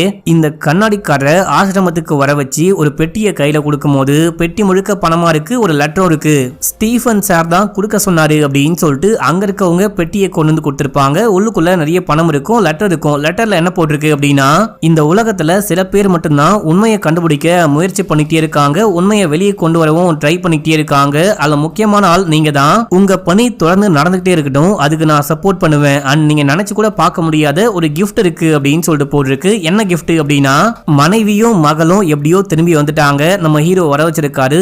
இப்போ இந்த கண்ணாடிக்காரு பொண்டாட்டி பிள்ளையோட சந்தோஷமா வாழ போறாரு அப்படின்னு சொல்லிட்டு காட்டுறாங்க. கடைசியா இந்த அக்காவும் தம்பியும் சேர்ந்துட்டு கேரளாவை நல்லா சந்தோஷமா பாத்துப்பாங்க, உண்மையிலேயே சொர்க்க பூமியா பாத்துப்பாங்க அப்படின்னு சொல்லிட்டு ஹீரோ கிளம்பி ஏதோ ஒரு வெளிநாட்டுக்கு போயிட்டாரு. அங்க செட்டப்லாம் புதுசா இருக்கு, பயபுள்ள ஏதோ ஒரு பெரிய வேலையில இறங்கிட்டாரு அப்படின்னு சொல்லிட்டு காமிச்சு ஃபர்ஸ்ட் பார்ட்ட முடிச்சிருப்பா. இப்போ செகண்ட் பார்ட்டுடைய ஸ்டார்டிங் சீன்லயே ஒரு பாழஞ்சு போன ஒரு சர்ச்சை காமிக்கிறாங்க. அந்த சர்ச்சை இன்டர்போல் படையினர் சுத்தி வளைச்சு உள்ளுக்குள்ள போக ட்ரை பண்ணும்போது டமால்னு வெடிக்குது. இந்த உலகத்துல அப்பயும் சரி இப்பயும் சரி நம்ம கண்ணுக்கு புலப்படாத நிறைய சக்திகள் தான் நமக்கே தெரியாம நம்மள ஆட்சி பண்ணிக்கிட்டு இருக்காங்க. இப்ப நமக்கு கண்ணுக்கு தெரிஞ்சு நம்மள ஆட்சி பண்றாங்க, இவங்க தான் கட்டி ஆள்றாங்க அப்படின்னு சொல்லிட்டு நினைச்சா அவங்களுக்கு பின்னாடி ஒரு பெரும் கூட்டமே இருக்கு, ஒரு பெரும் படையே இருக்கு அப்படின்ற மாதிரிலாம் சொல்லிட்டு இப்போ உலக நாடுகளும் இன்டர்போலும் தேடக்கூடிய முக்கியமான 2 அமைப்பு இருக்கான். ஒன்னு வந்துட்டு God nexus and Lucifer axis அப்படின்னு சொல்லிட்டு 2 பெரிய அமைப்பு இருக்கு. இந்த அமைப்பு தான் உலகத்தையே யார் கண்ணுக்கும் தெரியாம ஆண்டுகிட்டு இருக்காங்க, ஆட்டி படைச்சுக்கிட்டு இருக்காங்க அப்படின்னு சொல்லிட்டு L2 எம்புரான் அப்படின்னு சொல்லிட்டு டைட்டில் போட்டு ஆரம்பிக்கிறாங்க. இப்ப அப்படியே 2002 இந்தியால காமிக்கிறாங்க. இந்து அண்ட் முஸ்லிம் கலவரம் நடக்குது. அந்த கலவரத்துல இந்துக்கள் எல்லாரும் முஸ்லீமை கொலை பண்ணும் போது ஒரு பையன் மட்டும் தன்னுடைய குடும்பத்தை இங்க இருந்து கிளம்பிடுங்க அப்படின்னு சொல்லிட்டு பாதுகாப்பா அமுச்சு வைக்கிறான். அந்த பையனையும் அந்த இந்துக்கள்லாம் வந்து கொலை பண்றாங்க. இந்து முஸ்லிம்னு சொல்றேன் அப்படின்னு சொல்லிட்டு என் மேல கடுப்பாயிராதீங்க, படத்துல அதான் காமிக்கிறாங்க. இப்போ தப்பிச்சு ஒண்ணு அந்த முஸ்லிம்லாம் கிளம்பி போயிட்டு அந்த ஊர்லயே மிகப்பெரிய ஒரு பாட்டி இருப்பாங்க. இவங்க இந்து தான், ஆனா முஸ்லிம்கள் எல்லாருக்கும் அடைக்கலம் கொடுக்குறாங்க, உங்களுக்கு ஒன்னும் ஆகாம நான் பாத்துக்கிறேன் அப்படின்றாங்க. பையன்கிட்ட சொல்லி இவங்க எல்லாரையும் நல்லா கவனிச்சுக்கடா அப்படின்னா அவன் சும்மா இருக்காம கலவரம் பண்றவங்களுக்கே தகவல் கொடுத்து எல்லாரும் கிளம்பி வாங்க அப்படின்னு அவங்க எல்லாரும் கிளம்பி வந்து இந்த பாட்டியும் கொலை பண்றாங்க. அங்க தஞ்சம் புகுந்திருக்காங்க பாத்தீங்களா, அந்த எல்லா முஸ்லிம்களையும் கொலை பண்றாங்க. ஒரு பையன் மட்டும் தன்னுடைய தம்பியை கூப்பிட்டு தப்பிச்சு போலாம் அப்படின்னு சொல்லிட்டு பார்க்கும்போது தம்பிக்கு மேலேயும் குண்டடிப்பட்டு தம்பி இறந்து போயிருக்கான். அதை பார்த்துட்டு அந்த பையன் செமையா கதறி அழுகிறான். அந்த கதறி அழுகிற பையன் வேற யாரும் கிடையாது, நம்ம ஹீரோவுடைய தம்பி மாதிரி அடியால் மாதிரி கூட ஒருத்தன் சுத்திக்கிட்டு இருக்கான் பாத்தீங்களா, நம்ம செய்யத்து, அவன் தான் அந்த குட்டி பையன் அப்படின்னு சொல்லிட்டு காமிக்கிறாங்க. இப்ப அப்படியே எங்க சீன் கட் ஆகுது. ரியல் டைம்ல கேரளால ஒரு ஊரை காமிக்கிறாங்க. அந்த ஊர்ல மிகப்பெரிய டேம் இருக்கு. இந்த வாட்டி மழை பெஞ்சா கண்டிப்பா அந்த டேம் உடைஞ்சு போயிடும், நம்ம எல்லாருக்கும் பெரிய பாதிப்பு அப்படின்னு சொல்லிட்டு ஊர் மக்கள்லாம் பேசும்போது அந்த சர்ச் ஃபாதர் எல்லாரையும் அமைதிப்படுத்துறாரு. நீங்க யாரும் கவலைப்படாதீங்க, நம்ம சிஎம் தான் வந்துட்டு தடுப்பணை கட்டித்தரேன், இல்லனா இந்த அணைக்கு ஒரு தடுப்பு சுவர் மாதிரி கட்டித்தரேன் அப்படின்னு சொல்லியிருக்காரு இல்லையா, கண்டிப்பா ஏதாவது பண்ணுவாரு அப்படின்றாரு. ஆனாலும் மனசுக்குள்ள என்ன இருக்கு அப்படின்னா, எங்க ஐயா PKR இருந்தாரு அப்படின்னா இந்த மாதிரி அணையெல்லாம் வெடிக்க விட்டு வேடிக்கை பார்க்க மாட்டாரு, கண்டிப்பா ஏதாவது பண்ணுவாரு, இந்த பயவுல என்ன பண்ண போறானோ அப்படின்னு சொல்லிட்டு புலம்பிட்டு இருக்க. இப்ப அப்படியே கண்ணாடிக்காரனை காமிக்கிறாங்க. இவரு CBI கார்த்திக் அப்படின்னு சொல்லிட்டு ஒரு நபருக்கு கால் பண்ணி பஜ்ரங்கி எதுக்காக திடீர்னு கேரளா பக்கம் திரும்புறாரு, கேரளாக்கு ஏன் வர போறாரு அப்படின்னு சொல்லிட்டு கேட்கும் போது இதெல்லாம் உனக்கு எப்படி தெரியும் அப்படின்னு சொல்லிட்டு கேட்க, டார்க் வெப்ல படிச்சேன் அப்படின்றாரு. இங்க பாரு, அதை பத்திலாம் எனக்கு ஒண்ணுமே தெரியாது, நான் உங்ககிட்ட கேட்ட காரியம் என்ன விஷயமாச்சு, ஸ்டீஃபன் எங்க இருக்கான், அதை பத்தி கண்டுபிடிச்சியா அப்படின்னு சொல்லிட்டு கேட்கும் போது நான் சர்ச் பண்ணிட்டு இருக்கேன், கண்டிப்பா கண்டுபிடிச்சேன் அப்படின்னா உங்களுக்கு இன்ஃபார்ம் பண்ணுவேன், முக்கியமா பஜ்ரங்கியை பத்தி நான் தெரிஞ்சுக்கணும் அப்படின்னும் போது நான் தெரிஞ்சுக்கிட்டு உனக்கு கால் பண்ணி சொல்றேன் அப்படின்னு சொல்லிட்டு அந்த CBI காலை கட் பண்றாரு. ஸ்டார்டிங்ல அந்த கலவர குரூப் உடைய தலைவன் ஒருத்தனை காமிச்சாங்க பாத்தீங்களா, அவன் தான் மக்களே பஜ்ரங்கி. இப்போ வந்துட்டு டெல்லியில பெரிய கட்சியா இருக்கான், அவன் நினைச்சா இந்தியால என்ன வேணா நடக்கும் அப்படின்ற மாதிரி காமிச்சிருப்பாங்க. இப்ப அப்படியே எங்க சீனை கட் பண்ணி IUF கட்சிக்காரங்களை காமிக்கிறாங்க. வருமா, அதுக்கப்புறம் MLA மினிஸ்டர் அப்படின்னு சொல்லிட்டு அந்த கட்சியை சேர்ந்த நிறைய பேர் அங்க இருக்காங்க. ஒரு முக்கியமான உறுப்பினர், இப்போ நம்ம சிஎம் செய்யற எந்த விஷயமும் எனக்கு பிடிக்கவே மாட்டேங்குது, அவர் தன்னிச்சையா செயல்படுறாரு, என்ன பண்றாரு ஏது பண்றாரு அப்படின்னு சொல்லிட்டு சொல்லவும் மாட்டாரு அப்படின்னு சொல்லிட்டு இந்த கட்சியே வேணான்னு சொல்லி ராஜினாமா பண்ணிட்டு போறாரு. வர்மா எவ்வளவு பேசி பாக்குறாரு, ஆனா கேட்க மாட்டாரு. வர்மாக்கும் சேர்த்து இங்க இருக்க நிறைய பேருக்கு ஜித்தின் பண்றது சுத்தமா பிடிக்கவே கிடையாது. முன்னாடி நம்ம ஹீரோ வந்துட்டு இந்த கட்சியை காப்பாத்தி அந்த PKR உடைய பையன் கையில கொடுத்துட்டு போனா, இப்ப அந்த PKR உடைய பையன் மோசமான விஷயம்லாம் பண்ணிட்டு இருக்கான், அவன் கையில இந்த நாடும் கட்சியும் மாட்டிக்கிட்டு ரொம்ப கஷ்டப்படுது அப்படின்னு சொல்லிட்டு பேசிக்கிட்டு இருக்காங்க. இப்ப இப்ப அப்படியே எங்க சீனை கட் பண்ணி பிரியாவை காமிக்கிறாங்க. பிரியா ஒரு ஃபங்க்ஷன் அட்டெண்ட் பண்ணிட்டு வந்துட்டே இருக்கும்போது அங்க வேற ஒரு கட்சியுடைய பொது கூட்டம் மாதிரி நடக்குது. தாடிக்காரன் ஏதோ ஒரு விஷயம் பேசிட்டு இருக்கான். ஒரு முக்கியமான விஷயம் நடக்க போகுது. நாளைக்கு நைட்டுக்குள்ள நம்ம கட்சிக்கும் கேரளாக்கும் ஒரு விடிவு காலம் பிறக்க போகுது. நாளைக்கு கேரளாவே வேற மாதிரி மாறப்போகுது அப்படின்னு சொல்லிட்டு பேசிட்டு இருக்கும்போது இதை கேட்டு வீட்டுக்கு வராங்க. வீட்டுக்கு வந்தா அங்க ஜித்தின் உட்கார்ந்துட்டு இருக்கான். என்ன செய்யும், உங்களுக்கு வீட்டுக்கு வர வழியெல்லாம் தெரியுமா அப்படின்னு சொல்லிட்டு கேட்கும்போது எல்லாமே தெரியும், ஒரு முக்கியமான விஷயமா தான் அவங்ககிட்ட பேசிட்டு போலாம் அப்படின்னு சொல்லிட்டு வந்தேன். நாளைக்கு பொது கூட்டத்துல ஒரு முக்கியமான விஷயத்த பத்தி பேச போறேன். அது என்ன ஏது அப்படின்னு சொல்லிட்டு இப்போ கேட்காத, நாளைக்கு நீயே பார்த்து தெரிஞ்சுக்கோ. ஆனா நான் எடுக்க போற அந்த முடிவுக்கு நீ எதிரா நிக்கவே கூடாது, அதை சொல்லிட்டு போலாம் அப்படின்னு தான் வந்தேன் அப்படின்னும் போது இங்க பாரு, அப்பா கட்சியுடைய தலைவரா ஒரு நல்ல மனுஷனா சில கொள்கைகளை ஃபாலோ பண்ணாரு, நீயும் அதை ஃபாலோ பண்ணும் அப்படின்னும் போது அப்பா என்ன பண்ணாரு, யாரை எப்போ கவுத்தாரு, யாரை எப்போ தூக்கி விட்டாரு, எந்த கட்சிக்கு எந்த மதத்துக்கு ஆதரவா இருந்தாரு அப்படின்னு சொல்லிட்டு எல்லாமே தெரியும். இந்த 5 வருஷத்துல நான் அரசியல் பாடம் நிறையவே படிச்சிருக்கேன். அப்பாவுடைய அந்த லெகசியை மட்டும் தூக்கி சுமக்க நான் ஒன்னும் சுமைதாங்கி கிடையாது. எனக்குன்னு சொல்லிட்டு ஒரு லெகசிய கிரியேட் பண்ண போறேன். அது மட்டும் இல்லாம அப்பாவுடைய சாவுக்கு பையன் வரல அப்படின்னும் போது அப்பாக்கும் பையனுக்கும் சுத்தமா செட் ஆகல. அப்பாக்கு பையன் மேல கோவம், இல்ல பையனுக்கு அப்பா மேல கோவம் அப்படின்னு சொல்லிட்டு பார்த்தா இங்க ரெண்டுமே இருக்கு. நான் நாளைக்கு ஒரு விஷயம் பண்ண போறேன், அதை பார்த்து தெரிஞ்சுக்கோ, எதிர்ப்பு மட்டும் தெரிவிக்காதே அப்படின்னு சொல்லிட்டு அவன் பாட்டு நாங்க கிளம்புறான். இப்ப அப்படியே எங்க சீன் கட்டா இந்த ஜித்தின் போயிட்டு பொதுக்கூட்டத்துல மக்கள் மத்தியில பேச ஆரம்பிக்கிறான். 5 வருஷத்துக்கு முன்னாடி இதே போல எங்க அப்பா இறந்து போந்து அப்புறமா IUF கட்சியை வழி நடத்தலாம், இந்த ஊர் மக்களை காப்பாத்தலாம், அப்பா காப்பாத்தின அந்த நல்ல பேரை நம்மளும் நல்லா காப்பாத்தலாம் அப்படின்னு சொல்லிட்டு முடிவு பண்ணி நானும் ட்ரை பண்ணேன். ஆனா என்னால முடியவே இல்லை. ஊழல் இல்லாத மற்ற நல்ல விஷயங்களை செய்யக்கூடிய ஒரு அரசாங்கமா இருக்கலாம் அப்படின்னு சொல்லிட்டு பார்த்தா என்னுடைய கட்சியும் கட்சிக்காரங்களும் சப்போர்ட் பண்ண மாட்டாங்க. அதனால நான் IUFல இருந்து விலகுறேன். அதுக்கு பதிலா IUF PKR அப்படின்னு சொல்லிட்டு புதுசா ஒரு கட்சியை தொடங்கி அடுத்த எலெக்ஷன்ல வந்துட்டு ASM கட்சியோட கூட்டு சேர்ந்து போட்டி போட போறோம் அப்படின்னும் போது எல்லாருமே பயங்கரமா ஷாக் ஆகுறாங்க. ASM கட்சியுடைய தலைவர் அந்த பாபா பஜ்ரங்கி இங்க வரான். இவனையும் இவன் கட்சியும் பார்த்தாலே சவுத் இந்தியால யாருக்குமே பிடிக்காது. முக்கியமா கேரளாக்குள்ளேயே இவனை சேர்க்கவே மாட்டாங்களாம். அந்த கட்சி வந்துட்டு ரொம்ப ரொம்ப சின்ன லெவல்ல இருக்கு. ஸ்டார்டிங் சீன்ல தாடிக்காரனை காமிச்சாங்க பாத்தீங்களா, அவன் தான் இந்த கேரளாவுடைய மாநில தலைவர். முக்கியமா இந்த பாபா பஜ்ரங்கி இருக்கான் பாத்தீங்களா, இவன் இந்துக்கள் தான் முக்கியம், இந்துக்களுக்காக மட்டும்தான் நான் கட்சி நடத்துறேன், இந்துக்கள் தான் இந்தியாவை ஆளணும் அப்படின்னு சொல்லிட்டு ஒரு சார்பா பேசக்கூடியவன். அதனாலேயே யாருக்குமே பிடிக்காது. இப்ப அப்படியே எங்க சீன் கட்டாது லண்டன்ல இருக்கக்கூடிய சில போலீஸ் எல்லாரையும் காமிக்கிறாங்க. இவங்க வந்துட்டு பாத்தீங்கன்னா இந்த ட்ரக் எல்லாம் கடத்துவாங்க பாத்தீங்களா, அந்த கடத்தலை தடுக்கணும் அப்படின்னு சொல்லிட்டு யாரையோ அமுச்சு வச்சிருக்காங்க சீக்கிரட்டா.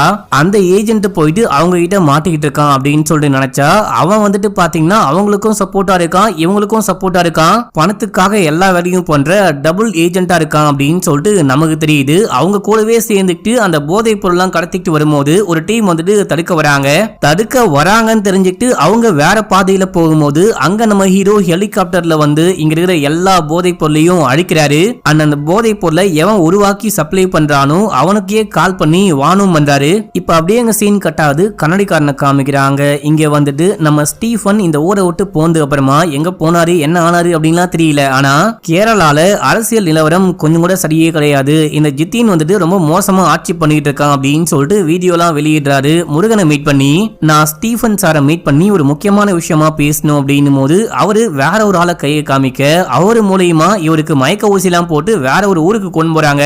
வேற ஒரு ஊருக்கு இல்ல, வேற ஒரு நாட்டுக்கே பிளைட்ல கொண்டு போறாங்க. ஏதோ ஒரு இடத்துல இறக்கி விடும் போது அங்கதான் நம்ம ஹீரோ இருக்காரு. நீ எதுக்காக என்ன பார்க்கணும்னு ஆசைப்பட்ட அப்படின்னு சொல்லிட்டு எல்லாமே எனக்கு தெரியும், நான் வர வேண்டிய நேரத்துல கரெக்டா வருவேன், நடக்க வேண்டியது எல்லாம் கரெக்டா நடக்கும் அப்படின்னு சொல்லிட்டு போறாரு. இந்த பக்கம் ஜித்தின் என்ன பண்றான் அப்படின்னா அந்த கார்த்திகை கூப்பிட்டு வச்சு இந்த ஸ்டீஃபன் எங்க போனா என்ன ஆனா அப்படின்னே தெரியல, முதல்ல அவனை கண்டுபிடிக்கணும் அப்படின்னும் போது அவனை பார்த்து நீங்க ஏன் பயப்படுறீங்க, அவன் சாதாரண ஒரு XMLA அப்படின்னும் போது இல்ல கண்டிப்பா அவன் வந்துட்டு ஒரு சாதாரண XMLAவா இருக்க வாய்ப்பே கிடையாது, நான் எங்கேயோ இருந்தேன், அமெரிக்கால என் வேலையை நான் பார்த்துட்டு இருந்தேன், என்ன கொண்டு வந்து இந்த கேரளாவுடைய CM முதலமைச்சரா மாத்த முடியும் அப்படின்னா அவனால என்ன வேணா பண்ண முடியும். இங்க இருக்க நிறைய கட்சிகள் ஸ்டீஃபனை பார்த்து பயப்படுறாங்க. முதல்ல அவன் எங்க இருக்கான் என்ன பண்றான் அப்படின்னு சொல்லிட்டு எல்லாமே தெரிஞ்சுக்கணும். நான் எவ்வளவு பெரிய முடிவெடுக்கும் போது அவன் எனக்கு எதிராக திரும்பிட்டான் அப்படின்னா அது எனக்கு பெரிய பிரச்சனை, முதல்ல அவனை கண்டுபிடிங்க அப்படின்னும் போது சரி ஓகே அப்படின்னு சொல்லிட்டு கார்த்திக்கும் கிளம்புறாரு. இப்ப அப்படியே எங்க சீன் கட்டாது நம்ம ஹீரோவும் அந்த போதைப் பொருளை உலகத்துக்கே சப்ளை பண்ணக்கூடிய அந்த ஆப்பிரிக்கா காரனும் மீட் பண்றாங்க. நம்ம ஹீரோவும் அவனும் மீட் பண்ணி பேசிட்டு இருக்கும் போது இந்த பக்கம் இந்த லேடி போலீஸ் டீமோட வந்து அட்டாக் பண்ண வருவாங்க. அப்போ டமால்னு எல்லாமே வெடிச்சு செதறுது. உள்ளுக்குள்ள போன ஹீரோவும் இறந்து போயிட்டாரு அப்படின்னு சொல்லிட்டு நியூஸ் பப்ளிஷ் ஆகுது. இத பார்த்துட்டு கேரளால இருக்க எல்லாரும் செமையா ஃபீல் பண்றாங்க. இதே டைம்ல ஸ்டார்டிங் சீன்ல ஒரு டேம் உடைய போகுது அப்படின்னு சொல்லிட்டு பேசிட்டு இருந்தாங்க பாத்தீங்களா. அந்த டேமை கவர்மெண்ட் ஒழுங்காவே பராமரிக்க மாட்டாங்க. அந்த டேமை சரியா பராமரிக்கணும், அந்த டேமை இடிச்சிட்டு வேற டேம் கட்டணும் அப்படின்னு சொல்லிட்டு பொதுமக்கள்லாம் போராட்டம் பண்றாங்க. அந்த போராட்டத்துக்கு பிரியாவையும் இன்வைட் பண்ணிருப்பாங்க. பிரியாவும் கிளம்பலாம் அப்படின்னு சொல்லிட்டு பார்க்கும்போது தம்பிக்காரன் கரெக்டா கால் பண்ணி, நீ அங்க போகாத, போனா பெரிய பிரச்சனை ஆயிரும். நீ அங்க போன அப்படின்னா எனக்கு வந்துட்டு நீ சப்போர்ட் பண்ண மாட்ற, அந்த பக்கமா சப்போர்ட் பண்ற, நீ IUF தான் சப்போர்ட் பண்ற அப்படின்னு சொல்லிட்டு மக்கள் பிரிஞ்சு போயிருவாங்க. அப்படின்னும் போது மக்கள் ஓட்ட பத்திலாம் நான் கவலைப்படவே கிடையாது. எங்க அப்பாவுடைய அந்த நல்ல பேரை நான் காப்பாத்தணும். எங்க அப்பாவுடைய தொகுதி, எங்க அப்பா ஸ்டார்டிங்ல அங்கதான் நின்னு வின் பண்ணாரு, அது எங்க அப்பாவுடைய தொகுதி, நான் கண்டிப்பா அங்க போவேன் அப்படின்னு சொல்லிட்டு கிளம்ப. இத பார்த்துட்டு தம்பிக்காரன் கடுப்பாகிறான். இந்த விஷயம் பஜ்ரங்கிக்கும் தெரிய வருது. பஜ்ரங்கி என்ன பண்றான் அப்படின்னா அந்த பொண்ணை கொலை பண்ணிடலாம் அப்படின்னு சொல்லிட்டு ஆரம்பிச்சு வைக்கிறான். பிரியா அந்த ஊருக்கு போயிட்டு அந்த ஆர்ப்பாட்டத்துல கலந்துக்கிறாங்க, போராட்டமும் பண்றாங்க. அப்படியே மைக்க பிடிச்சி பயங்கரமா பேசிட்டு இருப்பாங்க. இந்த டைம்ல பாம்லாம் போட்டு, அந்த பெட்ரோல் பாம்லாம் போட்டு இவங்களை அட்டாக் பண்ண பாக்குறாங்க. அந்த கூட்டத்தை கலைச்சு விடுறாங்க. பிரியாவை கொலை பண்ண பார்க்கும்போது நம்ம ஹீரோக்கு அடியால் மாதிரி ஒருத்தன் சுத்திட்டு இருந்தான் பாத்தீங்களா, அவன் டீமோட வந்து இந்த பொண்ணை காப்பாத்தி காட்டுக்குள்ள கூட்டு ஓடும்போது இந்த அடியாட்கள்லாம் வந்து ஒவ்வொருத்தரையும் அடிச்சு கொலை பண்ணிட்டு கடைசியா பிரியாவையும் கொலை பண்ணலாம் அப்படின்னு சொல்லிட்டு பார்க்கும்போது அங்க நம்ம ஹீரோ வெளியா வந்து செமையா சண்டை போட்டு எல்லாரையும் கொலை பண்ணி பிரியாவை காப்பாத்துறாரு. அப்படின்னா நம்ம ஹீரோ இறந்து போலியா அப்படின்னு சொல்லிட்டு பார்க்கும்போது எந்த படத்துலங்க ஹீரோ இறந்து போனாங்க, இந்த படத்துலயும் நம்ம ஹீரோ இறந்தலாம் போல. அங்க என்ன விஷயம் ஆச்சு அப்படின்னு சொல்லிட்டு காமிக்கிறாங்க. சையது தன்னுடைய ஆட்களோட வந்து அங்க இருக்க எல்லாரையும் ஷூட் பண்ணி கொலை பண்ணிட்டு அந்த ஆப்பிரிக்கா காரனையும் கொலை பண்ணிட்டு பாம் போட்டு தப்பிச்சு போயிருப்பாங்க. அதனால்தான் அந்த இடம் வெடிச்சு சதறி இருக்கும் மக்களே. இந்த விஷயம் தான் ஆச்சு அப்படின்னு சொல்லிட்டு காமிக்கிறாங்க. நம்ம ஹீரோ PKR டேபிள்ல வந்துட்டு 2 ஃபைல் இருக்கு, அந்த ஃபைல போயிட்டு படிச்சு பாரு, உனக்கு எல்லாமே புரியும், கேரளாவுடைய நிலைமையும் மாறும் அப்படின்னு சொல்லிட்டு போயிருப்பாரு. இவங்களும் போயிட்டு அந்த ஃபைலை பாக்குறாங்க. அதுக்கப்புறம் கட்சி சார்பா ஒரு மீட்டிங் நடக்குது. அந்த மீட்டிங்ல இவங்க போயிட்டு கலந்துட்டு அடுத்து என்ன பண்ணலாம் அப்படின்னு சொல்லிட்டு கேட்க, நீ அடிக்கடிக்க இந்த கட்சிக்கு வரணும், கட்சி சம்பந்தப்பட்ட எல்லா விஷயத்திலையும் உன்னுடைய தலையீடும் இருக்கணும் அப்படின்னு சொல்லும் போது, அதுக்காக தான் இப்ப நான் இங்க வந்திருக்கேன். முக்கியமா நான் இந்த கட்சியில சேரணும் அப்படின்னா சில கண்டிஷன் இருக்கு. நான் வந்துட்டு ஒரு அடிப்படை உறுப்பினரா அந்த மாதிரிலாம் சேர மாட்டேன், கட்சியுடைய தலைவரா சேர போறேன். தலைமை பொறுப்பை நான் தான் பாத்துக்க போறேன். அதுக்கு நாளைக்கு வந்துட்டு ஒரு ஏற்பாடு பண்ணுங்க, PKR பவன்ல வந்துட்டு ஒரு கொண்டாட்டத்துக்கு ஏற்பாடு பண்ணுங்க. அந்த அடுத்த எலெக்ஷன்ல நான் தான் CM கேண்டிடேட் அப்படின்னும் போது இங்க இருக்கிற யாருக்கும் வேற வழியே கிடையாது. இப்போ ஜிதின் பண்றதுக்கு இந்த பொண்ணு எவ்வளவு பரவாயில்ல அப்படின்னு சொல்லிட்டு கையை தட்டி வரவேற்கிறாங்க. அண்ட் பிரியா இன்னொரு விஷயமும் சொல்லிருப்பாங்க, நான் இந்த கட்சியை வழி நடத்துறேன் அப்படின்னா கண்டிப்பா சென்ட்ரல் இன்வெஸ்டிகேஷன் ஆபீசர்லாம் ஏதாவது பொய் கேஸ் போட்டு என்னை கைது பண்ணி பெயில்ல வெளியவே வர முடியாத மாதிரி ஏதாவது பண்ண வாய்ப்பு இருக்கு, அப்பயும் நீங்க சப்போர்ட் பண்ணும் அப்படின்னும் போது எல்லாரும் சப்போர்ட் பண்ணுவேன் அப்படின்னு சொல்லிருப்பாங்க. இப்ப அப்படியே சீன் கட் ஆகுது. அடுத்த சீன்ல PKR பவன்ல ஒரு பொதுக்கூட்டம் நடக்குது. அந்த பொதுக்கூட்டத்துல பிரியா வந்து பயங்கர வீர வசனம்லாம் பேசிக்கிட்டே இருக்கும் போது சென்ட்ரல் இன்வெஸ்டிகேஷன் ஆபீசர்லாம் வந்து கைது பண்ணும் அப்படின்றாங்க. அதுவும் இவங்க நிறையவே மோசடி பண்ணிருக்காங்க, அந்த கேஸ் இந்த கேஸ் அப்படின்னு சொல்லிட்டு கைது பண்ணும் அப்படின்னும் போது நீங்க வருவீங்க அப்படின்னு சொல்லிட்டு எனக்கு நல்லாவே தெரியும், கையில விலங்க மாட்டி கூட்டிட்டு போங்க அப்படின்னும் போது அதே போல விலங்க மாட்டி கூட்டும் போறாங்க. இவங்க மீடியா கிட்ட போயிட்டு தர்மம் வெல்லும், அது வெல்லும், இது வெல்லும் அப்படின்னு சொல்லிட்டு இவங்களும் சில வசனங்கள்லாம் பேசிட்டு போறாங்க. இப்ப அப்படியே சீன் கட் ஆகுது. ஜித்தின்னு டெல்லிக்கு போயிட்டு அந்த பாபா பஜ்ரங்கி மத்தவங்களை மீட் பண்ணிட்டு இவங்க ஏதோ ஒரு முக்கியமான விஷயமா பேசணும் அப்படின்னு சொல்லிட்டு கார்ல போயிட்டு இருக்கும் போது அங்க வந்த ஹீரோடைய கேங்கு இவங்களை அட்டாக் பண்ணி ஜித்தினை மட்டும் தூக்கிட்டு போறாங்க. ஜித்தினை நம்ம ஹீரோ வந்து மீட் பண்ணும் போது, அண்ணா நீங்களா, நீங்க இங்க வருவீங்க அப்படின்னு சொல்லிட்டு நினைச்சு கூட பாக்கல அப்படின்னும் போது, நீ வந்துட்டு இந்த நாட்டை நல்லா ஆளுவ, உங்க அப்பாவுடைய பேரை காப்பாத்துவ அப்படின்னு சொல்லிட்டு பார்த்தா நல்லவங்க குடும்பத்திலையும் ஒரு விஷம் வளர்ந்த மாதிரி நீ சரியான விஷச்செடியா இருக்க, உன்னை புடுங்கி போட்டாதான் எல்லாமே சரியா வரும் அப்படின்னு சொல்லும் போது, இங்க பாருங்கண்ணா 5 வருஷத்துக்கு முன்னாடி ஒண்ணுமே தெரியாம அமெரிக்கால என் வேலையை பார்த்துட்டு இருந்தான் இல்லையா, அவன் இப்போ நான் கிடையாது, அந்த ஜித்தின் இப்போ கிடையாது, நான் ஒரு நாட்டுடைய முதலமைச்சர் அப்படின்னு சொல்லிட்டு நம்ம ஹீரோ யாருன்னே தெரியாம பேசிட்டு இருக்கும் போது நம்ம ஹீரோ போடா பைத்தியமுச்சு வெட்டுக்கிளி அப்படின்னு சொல்லிட்டு நேரா பாபா பஜ்ரங்கிக்கு கால் பண்றாரு. கால் பண்ணி உன்னுடைய அன்பு சகோதரன் முன்னா எங்க போனான்னு பாத்தியா அப்படின்னு சொல்லிட்டு கேட்கும் போது, முன்னா யாரு அப்படின்னா ஸ்டார்டிங்ல ஒரு பாட்டியை கொலை பண்ணிருப்பாங்க பாத்தீங்களா, அந்த பாட்டியுடைய பையன் தான் முன்னா. தன்னுடைய அம்மாக்கு துரோகம் பண்ணவன் தான் இந்த முன்னா. இந்த முன்னாவை ஹீரோ தூக்கிட்டு இருப்பாரு.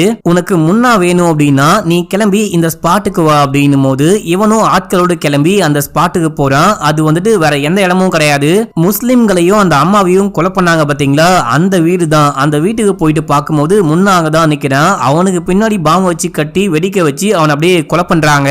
இப்போ நம்ம ஹீரோவும் சையதுடைய கேங்கும் வெளியே வராங்க. நான் நினைச்சிருந்தேன் அப்படின்னா இந்த எல்லா விஷயத்தையும் நானே முடிச்சிருப்பேன், உன்னை ஏன் வர வச்சிருக்கேன் அப்படின்னா உனக்கு பண்ண பிராமிஸ காப்பாத்ததான் அப்படின்னு சொல்றாரு. இதுக்கு முன்னாடி ஜையதுன்னு சொல்லிட்டு ஒரு குட்டி பையனை காமிச்சாங்க பாத்தீங்களா, அவர் தான் இவரு. இந்த பாபா பஜ்ரங்கியால பாதிக்கப்பட்டு அங்கிருந்து போகும்போது தம்பியும் இறந்து போயிட்டு இருப்பான், குடும்பமும் இறந்து போயிட்டு இருப்பாங்க. இந்த பையன் அதுக்கப்புறம் பாகிஸ்தானுக்கு போயிட்டு சில தீவிரவாத அமைப்புகள் கூட சேர்ந்துட்டு இந்தியாவை எதிர்க்கணும், இந்தியாவை அழிக்கணும் அப்படி இப்படின்னு சொல்லிட்டு சில விஷத்தை விதைச்சு ட்ரைனிங் கொடுக்கும் போது அங்க வந்த ஹீரோவும் ஹீரோடைய கேங்கும் காப்பாத்திருப்பாங்க. அப்படி காப்பாத்தப்பட்டவன் தான் இந்த ஜையத் அப்படின்னு சொல்லிட்டு காமிக்கிறாங்க. இவன் அப்பயே சொல்லியிருப்பான், நான் பழி வாங்கணும், அந்த பாபா பஜ்ரங்கிய பழி வாங்கணும் அப்படின்னு சொல்லியிருப்பான். இது உன்னுடைய டர்ன், நீ போயிட்டு பழி வாங்கு அப்படின்னும் போது இங்க பயங்கரமான சண்டையுடைய முடிவுல பாபா பஜ்ரங்கிய கொலை பண்றாங்க, அந்த கார்த்திகையும் கொலை பண்றாங்க. இப்ப அப்படியே எங்க சீனை கட் பண்ணி ஜித்தினை காமிக்கிறாங்க. ஜித்தின் எங்க இருக்கான் அப்படின்னா கடலுக்கு நடுவுல ஒரு கப்பல்ல இருக்கான். நம்ம ஹீரோ ஜித்தினை கூப்பிட்டு வச்சு வான் பண்றாரு, உனக்கு ரெண்டே ஆப்ஷன், நேரா கிளம்பி போ, உங்க அக்காக்கு சப்போர்ட்டா இரு, அந்த கட்சியை நல்லா நடத்து, கேரளாவை நல்லா பாத்துக்கோ, கேரளா மக்களை நல்லா பாத்துக்கோ. அப்படி இல்ல நான் மறுபடியும் போயிட்டு ஏதாவது கோளாறு கொடுப்பேன், மறுபடியும் கட்சி தொடங்க போறேன், அது பண்ண போறேன், இது பண்ண போறேன், புதுசா ஏதாவது கண்டுபிடிக்க போறேன் அப்படின்னு சொன்னேன் அப்படின்னா மத்தவங்க எல்லாம் எப்படி இறந்து போனாங்களோ அதே போல நீயும் மிஸ்டீரியஸா இறந்து போயிடுவே அப்படின்னும் போது இவன் போயிட்டு ஹெலிகாப்டர்ல ஏறான். அதாவது அக்காக்கு சப்போர்ட் பண்றதா இருந்தா இந்த ஹெலிகாப்டர்ல ஏறு அப்படின்னு சொல்லிருப்பாரு. இவன் போயிட்டு அக்காக்கு சப்போர்ட் பண்றேன் அப்படின்னு சொல்லிட்டு ஹெலிகாப்டர்ல ஏற ஹெலிகாப்டர் பறக்குது. இதே டைம்ல ஆப்பிரிக்கா காரனை நம்ம ஹீரோ கொலை பண்ணாரு பாத்தீங்களா, அந்த ஆப்பிரிக்கா காரனுடைய பிரதர் கால் பண்றான். கால் பண்ணி என்னுடைய பிரதரை நீ எப்படி கொலை பண்ணியோ அதே மாதிரி உன்னுடைய பிரதரை நான் கொலை பண்றேன்டா அப்படின்னு சொல்ல இப்ப அப்படியே ஹெலிகாப்டர் வெடிக்குது. ஹீரோடைய கண்ணுக்கு முன்னாடியே ஜித்தின் இறந்து போறான். உன்னை பத்தி எனக்கு எல்லாமே தெரியும், உன்னை பத்தின எல்லா ரகசியத்தையும் தோண்டி வெளியெடுப்பேன், என்னுடைய தம்பியை கொலை பண்ணதுக்காக உன்னை பழி வாங்காம விடமாட்டேன் அப்படின்னும் போது இப்ப அப்படியே எங்க சீனை கட் பண்றாங்க. பல வருஷங்களுக்கு முன்னாடி நம்ம ஹீரோ மும்பைல ஒரு மீன் மார்க்கெட்ல சண்டை போடுறாரு. 3வது பார்ட்டும் வரப்போகுது அப்படின்னு சொல்லிட்டு காமிச்சு இந்த படத்துடைய ஸ்டோரியும் முடிக்கிறாங்க மக்களே.